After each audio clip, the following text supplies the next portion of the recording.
김충영 의원님 나오셔서 발언해 주시기 바랍니다. 존경하고 사랑하는 시민 여러분, 안녕하십니까? 중앙동, 평화동, 인화동, 마동 지역구 김충영 자전거 의원입니다.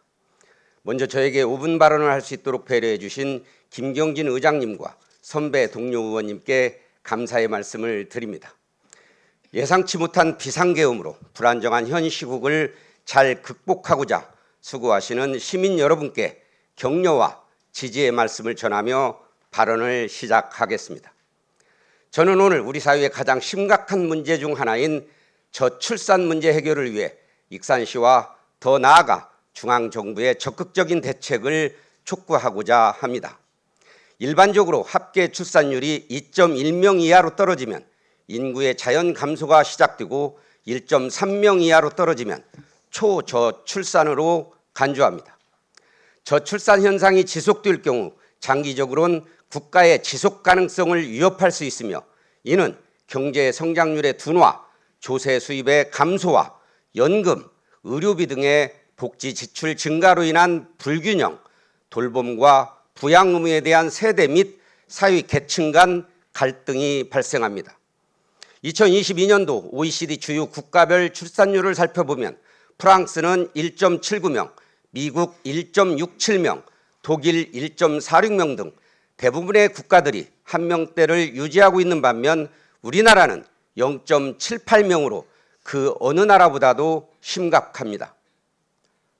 정부는 2006년부터 2021년까지 약 280조 원을 투입하여 출산 장려금 지급, 보육 지원 확대, 일가정 양립 지원 등 여러 정책들을 추진했습니다만 매년 발표되는 합계 출산율은 나아질 기미조차 보이지 않고 있어 수많은 예산을 투입한 것에 비해서는 그 성과가 너무 미흡한 실정입니다. 우리 익산시는 어떻습니까? 우리 익산시의 2023년 합계 출산율은 0.7명으로 같은 해 전국 합계 출산율 0.72명보다 낮고 전북의 0.78명보다 낮은 심각한 수준입니다. 우리 익산시는 아이가 태어나면 익산이 키운다며 출산 장려금, 다둥이 사랑 지원금, 육아용품 구입비 지원, 아이돌봄 서비스 지원 사업 등 16개의 시비 사업을 실시하고 있습니다. 그럼에도 불구하고 2024년 익산시 사회조사 결과 보고서에 의하면 익산 시민들이 생각하는 저출산의 원인으로 38.6%가 경제적 어려움을 가장 많이 응답하였으며 29.1%는 자녀 양육의 어려움을 꼽고 있습니다. 또한 대통령 직속 저출산 고령사회위원회에서 발표한 2024년 인식조사 결과를 보면 남녀 모두 소득 증가와 자유로운 육아휴직, 재택근무 등 육아시간 지원 증가 시 출산 의향이 증가하는 것으로 나타났습니다.